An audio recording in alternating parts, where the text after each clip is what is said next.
All right, and we're back for another episode of the Lakers Fast Break podcast. This is Gerald Glasser from Lakers Fast Break, Pop Culture Cosmos, Inside Sports Fantasy Football, and Game Source. We truly appreciate everyone out there listening to all of our shows, and if you can, please give us that 5-star review on Apple Podcasts. Plus, also as well, if you can like, subscribe, share, follow, or do whatever you can to support us right here at the Lakers Fast Break, NBA Draft Junkies, the Run the Floor podcast, and Lakerholics.com. It is truly appreciated. Well, we're all set for the finals now. Coming up on Wednesday, we have a winner on the West in the Los Angeles Lakers. And now we have a winner in the East, with the Miami Heat winning today, defeating the Boston Celtics 125-113, winning the series 4-2. They pulled away halfway through the fourth quarter and never looked back. Boston at the end, gassed out, looked a little bit tired, plus a lot of Bam Adebayo at the end, who took control with 32 points, 14 rebounds, 5 assists. All in all, a very efficient and outstanding game played by him. Great support from Jimmy Butler. Just Goran Dragic provided some. Duncan Robinson hit some timely three-pointers. Tyler Hero playing hero ball, of course. And Andre Iguodala, there was an Andre Iguodala sighting with 4 for 4 from three-point land in the third quarter. He just was really on a tear. 15 points at all for him, plus 20 for him. Duncan Robinson was plus 24. My gosh, the numbers were so good for some of these players here on the Heat. And they look to go ahead and face off against the Lakers this Wednesday. And here to talk about today's game against the Boston Celtics is my good friend indeed. You got to check out what he's doing today at NBA Draft Junkies on YouTube, where over 12,000 subscribers are already checking out what he has to offer when it concerns the NBA draft and so much more. Check out what he's doing today at NBA Draft Junkies. It is my good friend indeed. It is Rafael Barlowe. And Rafael, we're all set for the finals. Yeah, I mean, we got a storyline. I think either way it was going to be a decent storyline, but Bron versus Riley and Spoelstra, his former team, I think that's going to be a good storyline that the NBA can market. And it's going to be an interesting series. You are going to see a lot of that. I mean, whether you like it or not, you're going to see those Pat Riley stories. And you're going to see all the association with the Showtime era and on and on and on. And you're going to get your share of Pitbull, I'm sure. Miami, as my daughter likes to say, because it is going to be Miami and the Lakers coming up here. But we're not going to preview that game today or preview that finals per se, because I know if we did, Laker Tom would probably be somewhere growling at us, why are you doing it without me? So we're going to go ahead and wait until Tuesday for that. But I'll tell you what, my friend, it was actually a very close game today. Actually, halfway, I think, was it 9 minutes left? The Boston Celtics, or even 6 minutes left, the Boston Celtics were up by 2. They'd hit a three-pointer, were up by 2 with about 6.5 minutes to play. And then from there, it all fell apart. Yeah, I think I saw the stats or something like they were outscored, or Boston was outscored 35-17. And I think they were up 96-90 at They were, I one think, point. 102-100. Yeah, they were up 96-90. About in the 9-minute mark, and then they were up 102-100. Tough way to lose. Tough way to go out. Especially, if you're Boston, you felt like you had this game in control, and you ended up losing it in the last, 5 or 6 minutes. And then, of course, going back to game one when they were just one play away from winning. Tough way to lose, but they're a young team, and even if you look at the stats, I mean, their stars played well. I mean, you got 26 from Brown, 24 from Tatum. Tatum also chipped in 11 assists. I mean, he had 26 shots. 24 points on 26 shots isn't too efficient. But, yeah, the 11 assists, 7 rebounds. Smart had 20. He wasn't too efficient also. And Kemba also had 20 and 5 assists. Usually if you can get, 4 guys over 20, especially in the East, it's not like it's the West where you expect like really, really high scoring games. But they had 4 guys over 20 points, and Hayward chipped in 12, and it just wasn't enough. It wasn't enough at all. And then, Yeah, it's a tough situation for them because I think this is what their second time in the conference finals in Yep. the last 4 years, Yes. and I think they're just a big man away from getting over that hump. If they can just add a big, and in my opinion, I think there's a couple that will be available for a pretty decent price this offseason, whenever that may start. You're so used to saying this summer, but this winter maybe, this fall/winter. But yeah, I just think they need size, and it was just a situation where they just didn't have enough. At this rate, it might go into spring. Yeah, we just don't know what's going on. I mean, if the draft is November 18th, then I imagine free agency may not start till December, because who wants to have free agency going into the week of Thanksgiving?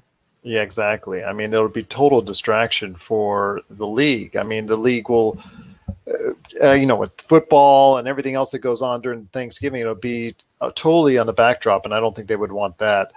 Yeah. But I really saw the deficiencies for Boston today when it comes to, like you said, they're a big man away. Daniel Tice, great as a backup center, but when he's out there as your primary front court option, as far as from the center position, you really see and start to see the weaknesses there. Bam really, just in that fourth quarter, halfway through in that fourth quarter, really took command, really took charge.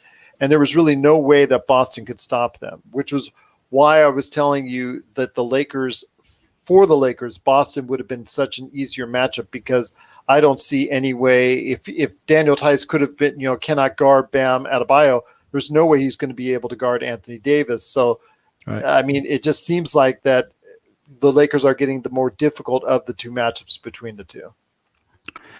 Yeah, I think like I said, it's a storyline either way. I think most traditionalists would have loved another Celtics Lakers finals, which, if the Lakers win, it would tie them with Boston for 17 championships. So I think that would have been a good storyline. But I think overall, this is the better series from a competitive standpoint.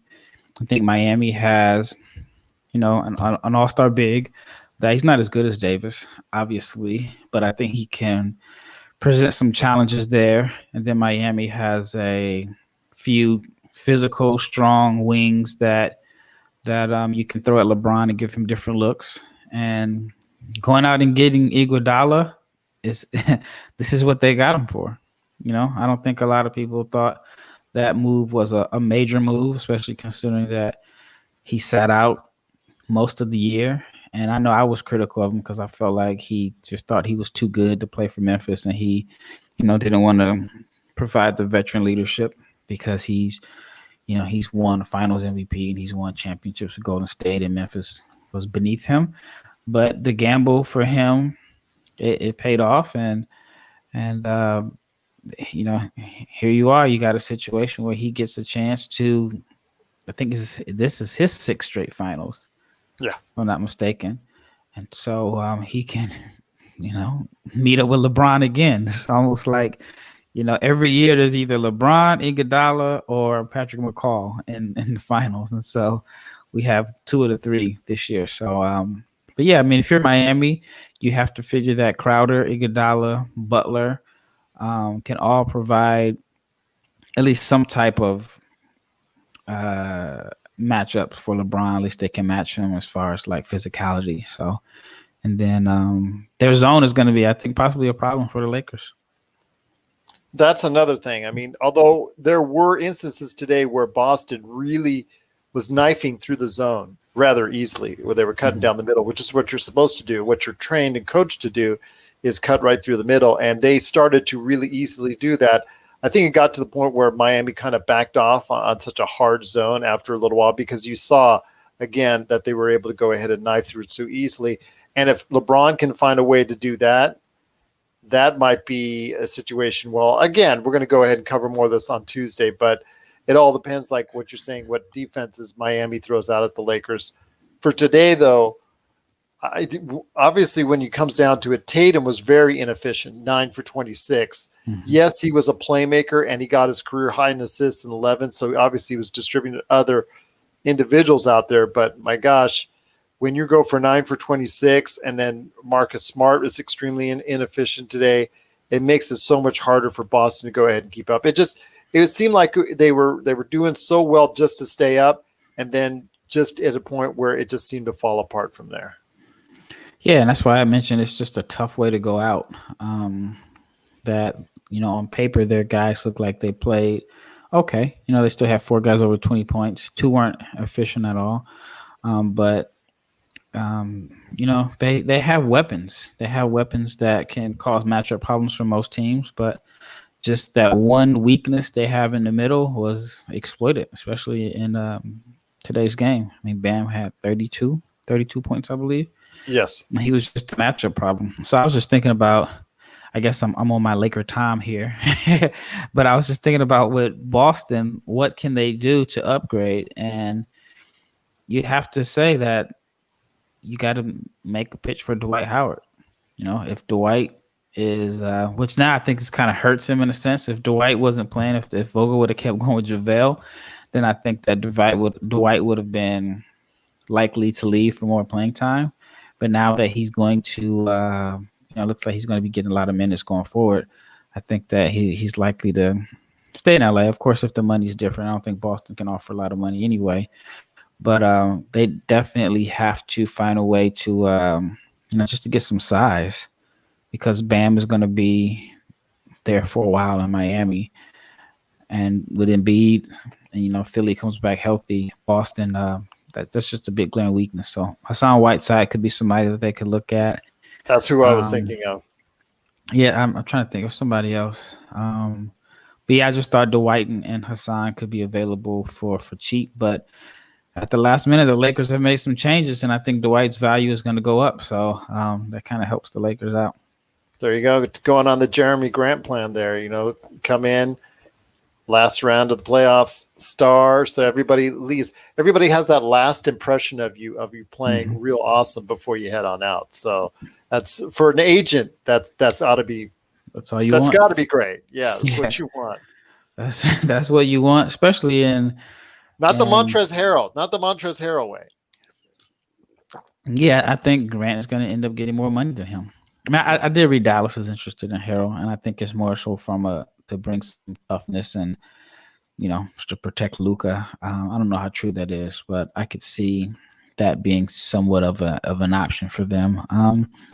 But yeah, I think Jeremy Grant, he's opting out, which in this case, a lot of guys aren't going to opt out because they want to take the guarantee money. They don't know if their value has increased or not, but I think that he has to be top priority for Denver to resign this off season. I keep wanting to say summer. This, like I said, could go into the spring, my friend. But I am going to say that the Celtics do need depth, because right now they seem to be just, after Hayward, there's not much there as far as on the bench that Stevens could look to. And I'm kind of surprised by that. The reason why I say that is because that Ainge has had so many options as far as drafting, as far as acquiring assets, having more in the treasure chest than virtually every other team, or any other team, out there. Mm-hmm. I would have thought they would have built a better line of depth than they did, but when it came down to it, they really seemed to only have, once Hayward came back, that obviously gave them a lift. But after that, there just didn't seem to be much there that they could draw from that could be consistent players out there for them. Yeah, I think they had, their picks have been mid to late round. Robert Williams, to me, is like the X factor. I think he has all the talent needed, but there had been some red flags about his commitment to basketball dating back to college, and he just doesn't seem like he's made the jump that he's expected. Dating back to when he, actually overslept. Yeah, there were a lot of stuff as far as just like intel that made his draft stock fall. Because I think if he would have came out his freshman year, he would have been a top 10 pick.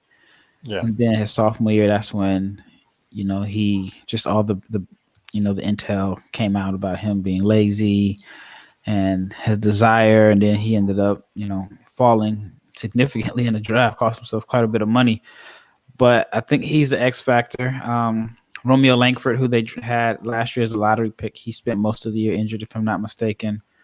And then I thought Grant Williams gave them some pretty good minutes for a rookie. He had the big defensive stop that got them out of the last series against Van Fleet. But yeah, I mean, you look at their roster, and if you're like a rookie, or you wonder where can you get playing time if you're not a 5. You're not going to get a lot of playing time with positions 1 through 4. But then on this series show that they don't really have a lot of depth behind their guys. So they have 3 and they don't have the confidence. Well, I was going to say they don't have the confidence of Brad Stevens, because you look at the box score, my friend, after you get past Hayward at 32 minutes, the rest of the entire bench, it was 10 minutes from one of the players, which was Grant Williams, and then everybody else in single digits. And that is kind of concerning. I mean, as far as the bench is concerned, I mean, if that just sounds like to me that the coach does not have any confidence behind Hayward if you can't play someone more than 10 minutes a game. Yeah, but it's interesting because they had 2 guys over 40, but Miami only played 7 guys and really 6. Solomon Hill played 5 minutes. But other than that, they had 6 guys over 27 minutes. And then Boston had, Boston played more players. It's just kind of weird because you can look at Miami. If they would have lost other way, then you could have said they have the same issues with depth because they didn't go deep in their rotation at all. But it seems like they get more contributions, like from a Daniel Jones when they finally bring him out. You mentioned Solomon Hill, who played, I guess, some solid minutes. A lot of people were saying the other day, even though he didn't score. I'm not going to say Myers Leonard, but Kendrick Nunn, who at the first part of the season was really kind of a bright spot for the team. Yeah, and then you also, and he didn't even play. Yep. And then you had also as well Kelly Olynyk, who at certain points in this series gave them a lift as far as from the 3-point range. Yep. So that's what I was basing it off of. That's true. Yeah, and Myers Leonard started like 51 games this year, if I'm not mistaken. So, yeah, I don't know. It just kind of seems like Miami was kind of fooling people all year. Like they were just kind of cruising and coasting. And then once the playoffs started, they just kind of threw a different lineup at you. I mean, I know Crowder and Iguodala came late in the season, which late in this season was a week after All-Star break. So that kind of changed things up a little bit. But you're right. I mean, I guess Miami probably feels like they'd be comfortable if they had to play, 4 different guys off their bench 20 minutes a game because they've been able to play those guys, decent amount of minutes throughout the season.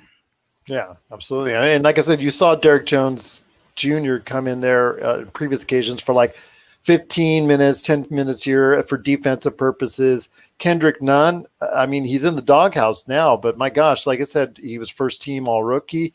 And then you have Kelly Olynyk, who came in there in spots during the course of the series and hit those 3-pointers. So I just think right now that when it comes to Boston, I think they need to go ahead and just start looking into trading some of those assets that they have still, even to this day, and to look to better their team now while you have such young talent that's on the verge of going perhaps this time next year to the finals. Actually, maybe earlier than this time next year. Yeah. I mean, they have 3 first-round picks this year. From day one, I said I cannot imagine them keeping all 3 picks. Mm-hmm. And so, they could definitely move those 3 picks. And I don't know if there's a team that would like to dump some salary or not. And I don't know. I think they do have some options. They do have some options indeed. Once again, I'm speaking to a good friend, Rafael Barlowe from NBA Draft Junkies. You got to see what he's doing today at NBA Draft Junkies, and also as well his Run the Floor podcast. You got to go ahead, NBADraftJunkies.com, but especially check out his awesome YouTube page, NBA Draft Junkies. So before we head on out, my friend, and you've given everybody an update on what you're doing, I wanted to go ahead and ask you real quick, when it comes to what we're seeing with the Heat coming up, I know I don't want to go into much for preview because then we start going to preview mode, and that's going to be another half hour. And I could hear Laker Tom again telling me, why are you doing it without me type deal. I just want to ask you, like, coming off this victory, you see the high that they're on, you see how excited, but the first thing that was noted to me is how excited that they are, and how, the what all over Twitter now, the picture of LeBron just sitting on the ground because he's looking to do something more. I mean, it's kind of a little bit different. Yes, Andre Iguodala obviously has been there so many different times, but that team in Miami just seems so thrilled with enthusiasm. Could you see a little bit point where, when it comes to the bright lights of the NBA Finals, at least in the beginning, them being a little bit nervous as they tip off? I don't think so at all. I think that, even though a lot of the players haven't been there, their front office and staff has. I think they know how to keep the players level. I think Jimmy Butler felt like this is where they were, supposed to be. So I don't think he's too thrilled about it, because when he signed with Miami, this is what he went for. He wanted to prove that he could go to the finals and win with his own team, and so far he looks like he made the right choice. I think between Haslam and Mourning and all those guys around there, they'll make sure to let those guys know that you're still 4 games away, from from making this. So no, I don't think so. I think that it's going to be a really good series. I think Miami's going to be the underdog, obviously, but I think that it's going to be a good series. Too early for me to make a prediction right now, but I wouldn't be shocked to see it go 6 or 7 games. I want to ask you this, my friend, and that's funny because you said that, and we're talking about the date relative to the date that we're talking about. And can you believe that actually a day ago yesterday, the day that the Lakers won the Western Conference Finals, that it was picture day for the Lakers? Yeah, I saw that with another team. Yeah, media day, and the NBA championship or the finals are like 12 months apart. That's just crazy for me to comprehend. They were just about ready to get not to China yet, but they were ready to do their exhibition games a week from now and then go to China not too much long after. Yeah. And, I was in China, as I've mentioned before, at that time, and it was just so much going on at that particular time with the whole situation with Maury and all of that. And he hadn't spoken those words as of yet. He hadn't spoken them as of yet, but I had planned on going to Shanghai and trying to catch one of those games. I know. I think I played the Nets, if I'm not mistaken. But then they ended up because he said those comments, and then the Lakers and the Nets were in China at that point in time. There was question. Didn't they cancel one of the games? Yeah, they canceled one of the games. It was just weird, like being there, because in China they have CNN, and CNN is in English, but it's controlled. So anything that was said that could have been seen as negative to Chinese, I could be watching it and the screen would just go black, and I couldn't hear exactly what was being said. And I lived right around the corner from the NBA store, and I was wondering, like, if they're going to take everything down.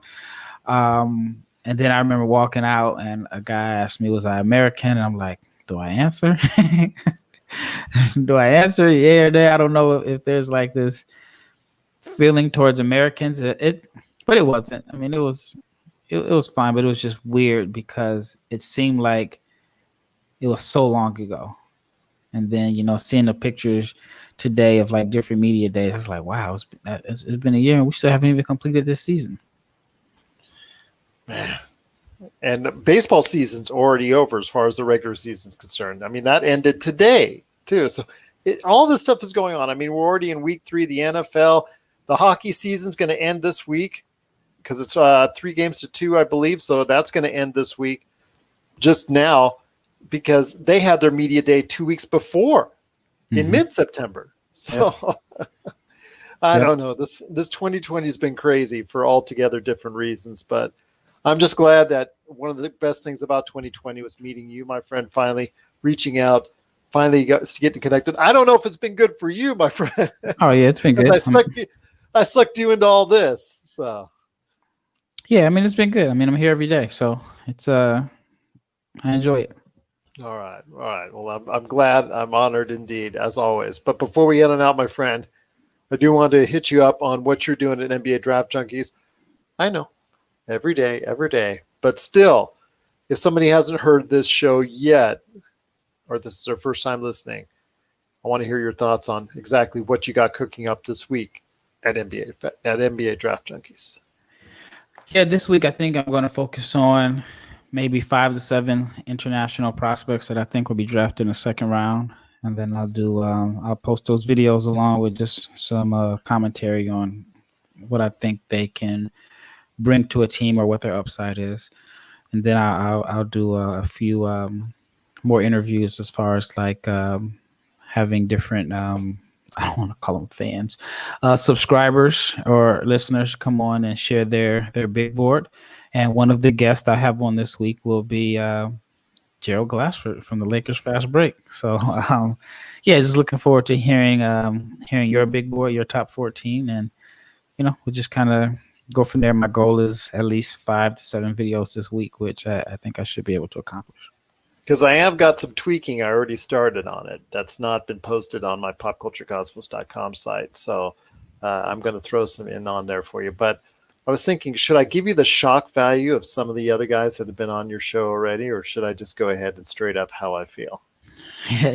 You got to go with how you feel. But, I'll take the shock value if I can market it and I get 10,000 people saying you're an idiot. It might work for me. That would probably be just slightly under what they do already. And that's the slight number right now. Pokashevsky, number 1. How'd you go with how about that? You know what? Actually, I did a video with the guy, and he did have Pokashevsky number 1. I just never published it because it was just bad quality. I mean, it was just really, really bad. He didn't, I tell him, like, I prefer a computer, not your phone. He used his phone. The lighting was bad. Then whenever he charged his phone up, the echo is just. Yeah, I mean, it would have been crazy as far as shock value because his list was all over the place. But I didn't want to compromise the quality of my site, so I never published it. I'll say this with Pokashevsky, Alexei Pokashevsky, great talent. Kid's got a lot of talent. There's no way you could pick him up number 1 looking like a beanpole like he is. I mean, he's got to eat. The kid's got to go ahead and hit a buffet or two. It's just, well, okay, You can't really do buffets now in coronavirus land, but he's got to get this. Can we send him down to Italy? Get him some nice Italian food. Get him some of those carbs to get him, put some weight on him. Yeah, he's only 18. I mean, he's the youngest player in the draft, so I think he has some time. And I mean, honestly, I feel like if there wasn't like pressure from like the media or ownership, I wouldn't be shocked if a team decided to take him number 1 just based off of his potential. But I don't think anyone has the guts to do it because he's such a relative unknown, based off of, he didn't play a lot of games. Obviously, the season was cut short over there. And I don't know if a lot of teams got a chance to really watch him live. I mean, maybe their international scouts did, but, how many teams are going to allow their international scouts to influence them to make the decision of the number 1 pick if the key decision makers hadn't watched him play in person? But yeah, I mean, I think overall, if you just had like none of the outside factors and you didn't have to convince your owner about drafting this 18-year-old, 7 foot, 190 pound. Yeah, I was going to say, is he over or under 200? Because it still looks like it's under. Yeah, but I think just, with the success of his fellow Serbian, Jokic, and even like Bam having like a big that can pass, and with that type of skill set, I definitely think that there's there's a big interest in his skill set. But yeah, I just don't think from the I guess the politics of basketball, nobody's going to really take a risk on him that high.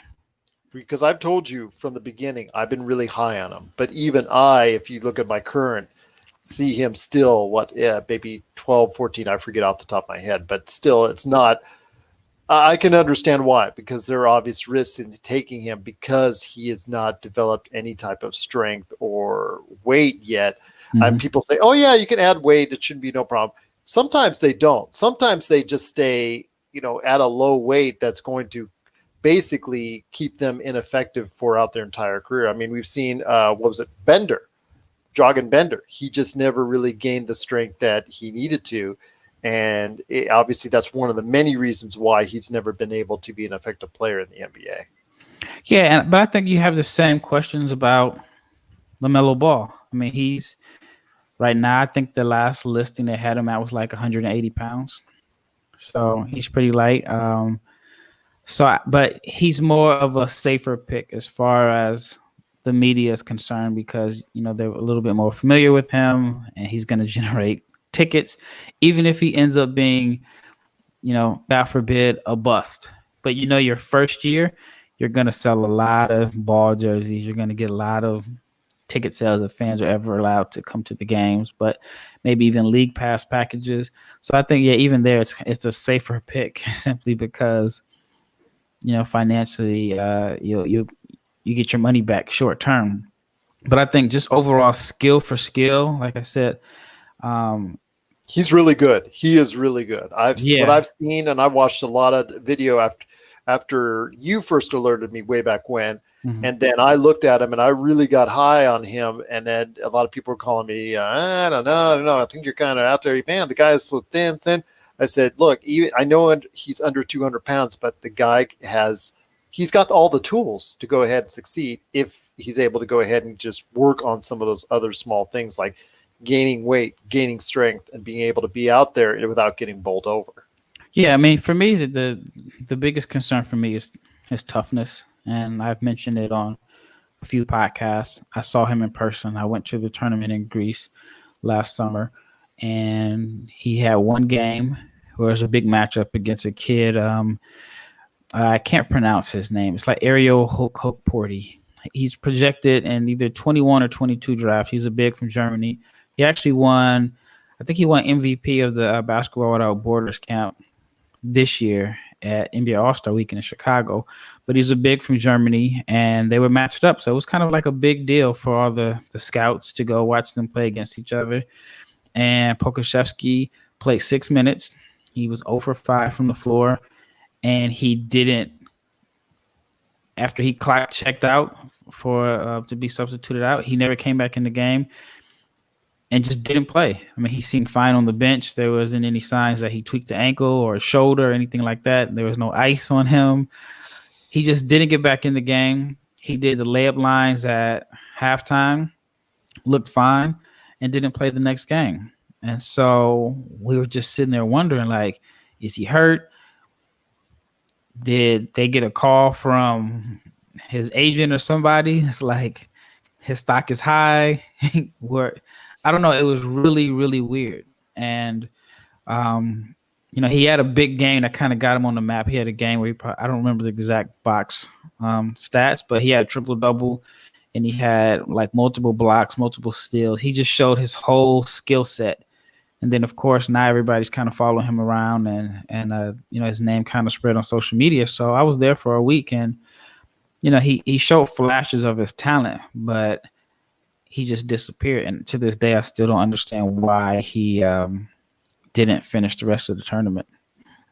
Yeah, it's a shame, but I just think there's a lot going for him. I agree. Oh, yeah, talent-wise, skill for skill. I mean, he's a unicorn in a sense. 7 foot, natural, fluidity of a wing, can pass, shows flashes of being able to shoot and block shots, get steals. The talent is there. It's just a matter of, putting it all together. And then, but one of my questions with him is, I guess we kind of went on a tangent here, is he seems so naturally talented and naturally gifted. It seems like all of that came easy to him. I wonder, like, how, now that he'll be a pro, and now that he has to really work at getting stronger and getting beat up against bigger, tougher guys. Even if you throw him in the G League, how's he going to handle being hunted in a sense? But he just seems like, I don't know. Like I said, I don't know the guy. I don't want to say like he doesn't work hard, but he just seems like everything that he has is just all natural gifts. So if he does finally get that killer attitude, watch out. So it can go either way. It can go where if he gets that, that drive behind him, then he becomes a star, or he could be like one of the guys that was just so naturally gifted early that they never really reach what everybody perceives as their maximum potential because they just haven't had to work. I think like it's somewhat of a bad comparison, but I look at Andrew Wiggins. I think he's so naturally talented that he was able to just get by and be the number one pick based off of everything that he did in high school because he just has so many just natural gifts. And now there's like this something that is missing that's taking him from being a star, even an all-star. I think he's going to have he's going to make a lot of money. He's going to have a long career if he stays healthy. He's going to possibly be a starter for another 7-8 years. But there's something that makes you want to desire like more. Like, there's something that's missing. So, but it happens. You got some guys that are just so naturally God gifted, talented. Then you got your Jimmy Butlers that hustle. But then it makes you appreciate like LeBron. He was born with all the natural gifts. He was given like the best starting point ever, but there's still a drive in him, and it's not money motivated. He's made a gazillion dollars, but he still is like driven to be the best. And so that's just a whole nother level. So it just makes you really appreciate guys like your LeBrons, your Kobe's, those guys who had the natural gifts and they didn't stop there. Well, for more insight like he's giving now, you got to go ahead and check out everything that he does at NBA Draft Junkies. I will say this with LeBron. It's always funny because I always think, as far as analytically speaking here, if you're looking out for a scientific, like perfect NBA body type, NBA height, weight, what is the perfect NBA? I mean, it seems to come around right around LeBron's as far as athletic abilities, size, weight, strength, speed.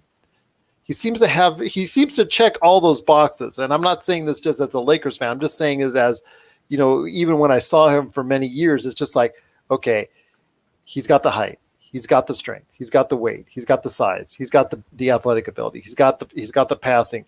The only thing is if he ever got the touch that he had for that 1 year in Miami when he was hitting 42% of his threes.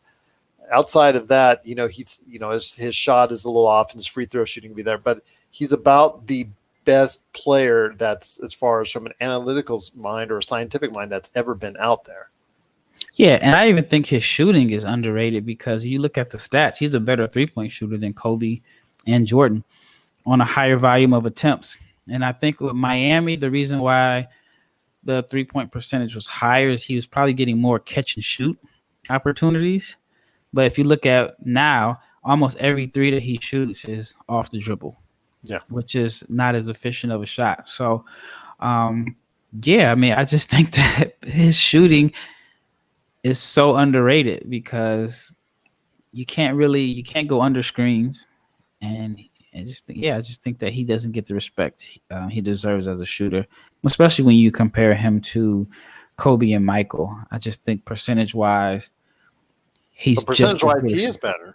Yeah, which. And on a I'm much not saying he's higher better. volume of attempts. I don't want to get that argument out there because then you start getting that. You know what I mean? Well, yeah, because I just think we're at a point now where, people forget that Kobe and Michael miss jumpers. Like, I've seen if LeBron misses a shot late in the game in the fourth quarter, you're going to see Kobe never missed that shot or Jordan never missed that shot. But he'll be more appreciated once he's done playing, which, at the rate he's going to probably be like 2030. Well, you said he's only 25, so 25, yeah. So what are you saying? NBA Films seems to go ahead and lose all that footage of both Kobe and MJ missing. I think so. I mean, like, all right. Another example is, weren't the Lakers up 3-1 versus Phoenix one year? Yes. It's never talked about. Yeah, or the missed shots that was described in the book that of the author I'm going to be speaking to tomorrow, Jeff Sherman, about how Kobe's first year, about you don't see the footage of him missing those airballing those shots against Utah in his rookie year. Or getting swept in 2011 after coming off a championship. It's Yep. never talked about anymore. Never talked about it. It's weird. It's like the Kansas song, Dust in the Wind. Yep. Dust in the wind. All it is dust in the wind. Yep, right there for you. Almost like Thanos had snapped it away. But I won't go there. I will just say this when it comes to Jimmy B, and you spoke about Jimmy B real quickly. Wonder what they're thinking in Philadelphia right now. Or Minnesota. I mean, they were fourth in the West before he got hurt his last year in Minnesota, and then Third he or got fourth. hurt. Yeah, then ended up falling down to eighth, and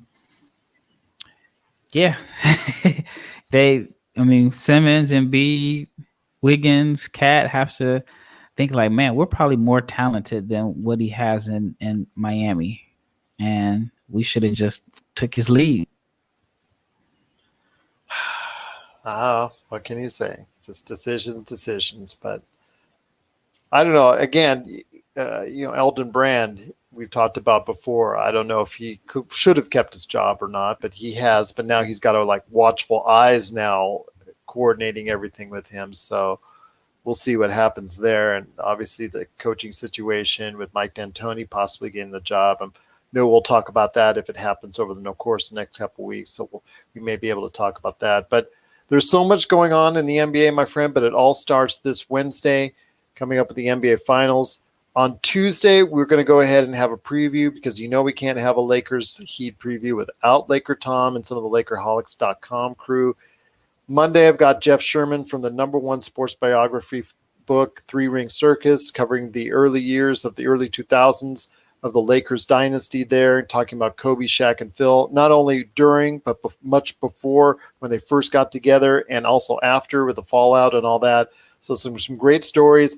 Actually had a great interview with Jeff Sherman. I'm going to play that tomorrow for everybody listening on audio. If you want to go ahead and watch it, it's available on Facebook right now at the Lakers Fast Break. So I will go ahead and have some stuff. Pop Culture Cosmos coming out with a new episode tomorrow. So a lot of great things are coming up from both of us.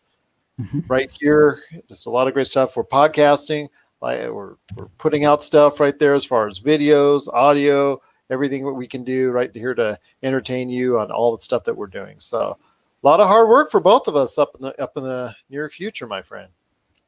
Work. Indeed. And but there's still a lot more work when it comes to the NBA because we got the NBA Finals coming up on Wednesday. Don't forget our preview of the NBA Finals coming up on Tuesday. And I'm looking forward to covering the NBA Finals with you, my friend, right here at the Lakers Fast Break Podcast.